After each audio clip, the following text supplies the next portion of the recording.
बिस्मिल्लाहिर्रहमानिर्रहीम। अस्सलाम वालेकुम काश्तकार भाइयों, हाइब्रिड भिंडी की फसल जो है ये एक मुनाफा बख्श फसल है। आज जिस खेत के अंदर हम मौजूद हैं, हमारे साथ काश्तकार दोस्त ही मौजूद हैं जिन्होंने हाइब्रिड भिंडी की फसल काश्त की हुई है और ये बता रहे होते हैं कि हाइब्रिड भिंडी अगर आप काश्त करते हैं तो आप 4 लाख से ज़्यादा जो है मुनाफा फ़ी एकड़ कमा सकते हैं।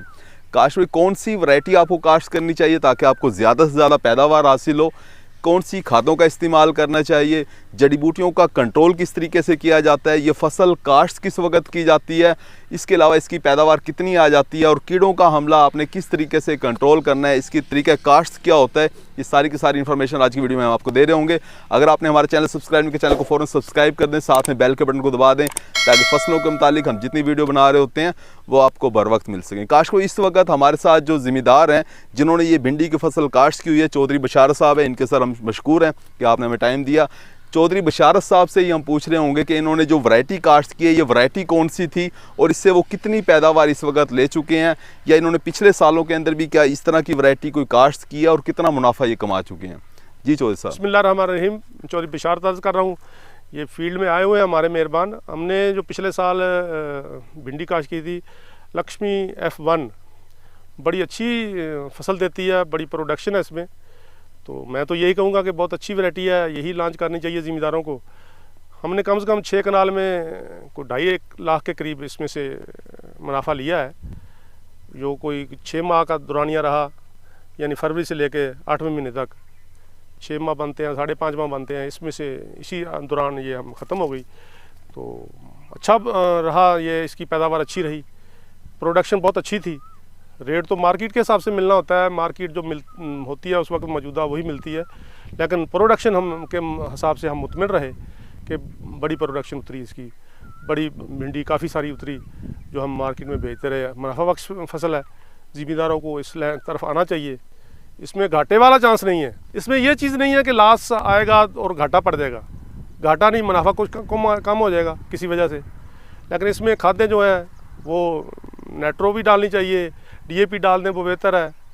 तो उसके बाद थोड़ी यूरिया भी लगती रहे ताकि इसकी जो भिंडी की रंगत है सब्ज़ ग्रीन रहे, तो वो भी ज़रूरी है।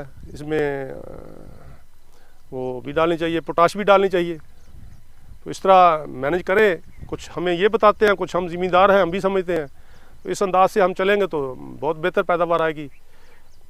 मैं तो कहता हूँ इनका जो बीज है बहुत अच्छा है। खुदा हाफ़िज़। बहुत शुक्रिया चौधरी साहब। ये चौधरी साहब हमारे साथ चौधरी बशारत साहब मौजूद थे जो अपनी फसल के बारे में कुछ बता रहे थे, पिछला तजर्बा से शेयर कर रहे थे। अच्छा जी, इस फसल की अगर बात की जाए, सबसे पहले हम शुरू करते हैं कि वैरायटी किस तरह की काश्त करनी चाहिए। देखिए, भिंडी की आप जो वैरायटी काश्त करें तो इसके पत्ते को देखा करें। जिस पत्ता जो पत्ता नुकीला होगा, जिसका साइज़ कम होगा, उसके ऊपर कीड़ों का हमला भी कम होता है। अब आप इस वैरायटी को जब देखते हैं, इसकी ख़ास बात यह है कि इसके पत्ते जो हैं वो आपको नुकीले नज़र आ रहे होंगे, बहुत ज़्यादा चौड़े पत्ते नहीं हैं, इसलिए इस वैरायटी के ऊपर कीड़ों का हमला भी कम होता है। काश्त में इसके अलावा अगर ज़मीन की तरीका काश्त की अगर बात की जाए तो देखें, आप बेड बना के काश्त करते हैं। हाइब्रिड वैरायटी की खसूसियात ये होती हैं कि झाड़ बनाती है, ज़्यादा झाड़ बनाती है, इसलिए इसकी पैदावार भी ज़्यादा आती है, इसीलिए इसका बीज भी कम काश्त होता है। आमतौर पे 1 एकड़ के अंदर 3 किलोग्राम, 3.5 किलोग्राम से लेकर 4 किलोग्राम फ़ी एकड़ बीज जो है वो लगाया जाता है। बेड बना के काश्त किया जाता है क्योंकि इसका जो पौधा है वो झाड़ बना रहा होता है, शाखें बना रहा होता है। बेड के साइज़ की अगर बात की जाए तो 1.5 से लेके आप 2.25 फुट का जो बेड है वो बना सकते हैं। 2.25 फुट के बेड के ऊपर ज़्यादा अच्छी पैदावार आ रही होती है, चुनाई करना भी आसान होता है और आपकी भिंडी ज़ाया भी नहीं होती।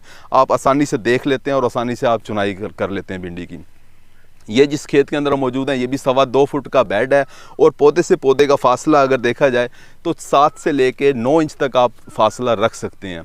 काश में इसके अलावा हाइब्रिड भिंडी जो होती है, इसकी बहुत बड़ी खसूसियत ये होती है कि गर्मी को बर्दाश्त करती है। जितना भी टेम्परेचर हो जाए, खासतौर पर जैसे जनूबी पंजाब के इलाके के अंदर हम मौजूद हैं, टेम्परेचर हमारा 45-47 डिग्री सेंटीग्रेड तक चला जाता है, लेकिन हमारा काश्तकार गंदम के बाद हाइब्रिड भिंडी की फसल काश्त कर रहा होता है और बहुत अच्छी पैदावार भी ले रहा होता है। पौधा जो है वो हरियाली के अंदर रहता है, गर्मी को बर्दाश्त कर रहा और कर रहा होता है, फ्लावरिंग भी ले रहा होता है, जैसे इस वक्त भी आपको खेत के अंदर फूल नज़र आ रहे होंगे, पैदावार भी दे रहा होता है। इसीलिए हाइब्रिड भिंडी की फसल गर्मियों के अंदर बहुत ज़्यादा मुनाफा बख्श समझी जाती है।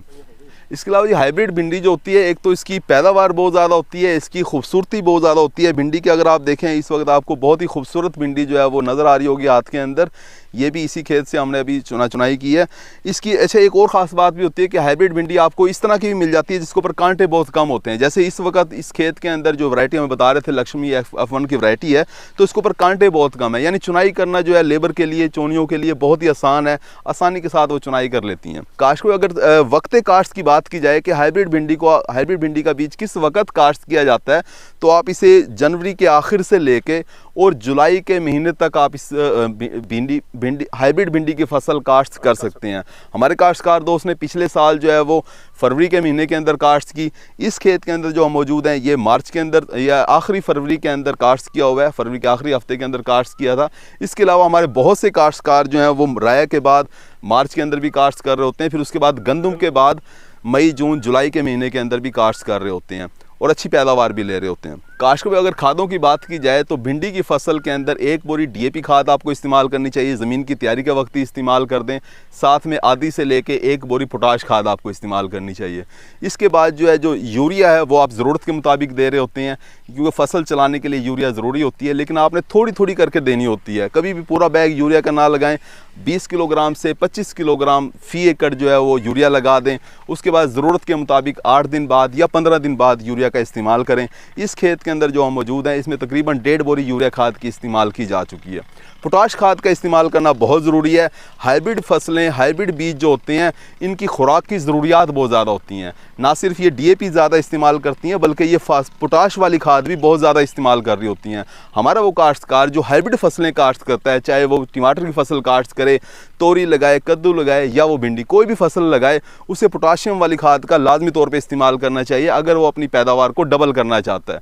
पोटाशियम खाद जब आप इस्तेमाल करोगे तो ये फूल जो आपको नज़र आ रहे हैं ये आपको डबल होते हुए नज़र आएंगे, आपको पैदावार डबल होती हुई नज़र आएगी। इसके अलावा क्वालिटी भी बढ़ रही होती है। तो पोटाशियम खाद का इस्तेमाल बहुत ज़रूरी होता है, वो भी इस्तेमाल करना चाहिए। बाद में आप फ्लड भी कर सकते हैं, पाउडर वाली पोटाश मिल रही होती है, उसे भी आप फ्लड करके अपनी पैदावार को बढ़ा सकते हैं। काश्त में अगर कीड़ों की बात की जाए तो भिंडी की फसल के ऊपर सब्ज़ तेला हमला कर रहा होता है, आमतौर पे इसका हमला बहुत ज़्यादा होता है। सब्ज़ तेले को कंट्रोल करने के लिए आप नाइट्रम पैरम इस्तेमाल कर सकते हैं। 200 ml फ़ी एकड़ के हिसाब से नाइट्रम पैरम आपको दानेदार शक्ल में भी मिल रहा होता है।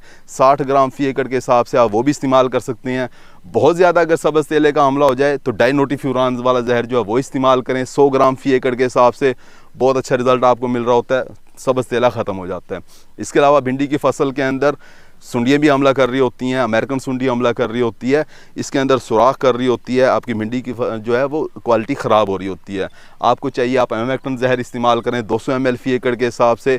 कोराजन FMC वाला कोराजन जो है वो भी आप इस्तेमाल कर सकते हैं। इसके अलावा भी बहुत से जहर हैं भिंडी की फसल के ऊपर, वो आप काश्त करके अपनी फसल को सुंडियों से बचा सकते हैं। अच्छा जी, इस वक्त जो है ये वैरायटी जो लक्ष्मी F1 लगी हुई है, अगर इस पौधे का हम दिखाएं तो इनकी जो है फ्रूटिंग कैपेसिटी बहुत ज़्यादा होती है। इस पौधे को आप देखें, ये भिंडी लगी हुई है, साथ में ये तैयार है, ये तैयार हो रही है, ये चल रही है, और फिर ऊपर जो है फ्रूटिंग आपको ये नज़र आ रही होगी, और ऊपर तक फ्रूटिंग जो है वो इसकी चल रही है। नोड से नोड का फासला ज़्यादा है, तो क्योंकि हमारे काश्तकार दोस्त ने इसमें पानी का ज़्यादा इस्तेमाल किया है, पानी उन्होंने ज़्यादा लगाया। अगर वो कुछ कम पानी लगाते तो ये फासला कम होता, पौधे का कद कुछ कम होता और पैदावार ज़्यादा हो रही होती। अच्छा, इसके अलावा ना हाइब्रिड वैरायटी जो है, देखें वैरायटी नीचे से जो है वो शाखें निकाल रही है, और इस शाखों के ऊपर भी आपको ये नज़र आ रही है, भिंडी बनती हुई नज़र आ रही है।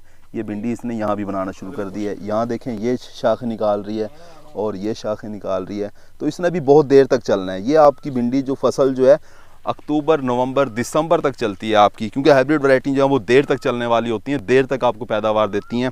7-7, 8-8 महीने तक ये आपको लगातार पैदावार दे रही होती हैं। उम्मीद है कि वीडियो आपको समझ आ गई होगी। अपना ख्याल रखिएगा। अल्लाह हाफ़िज़।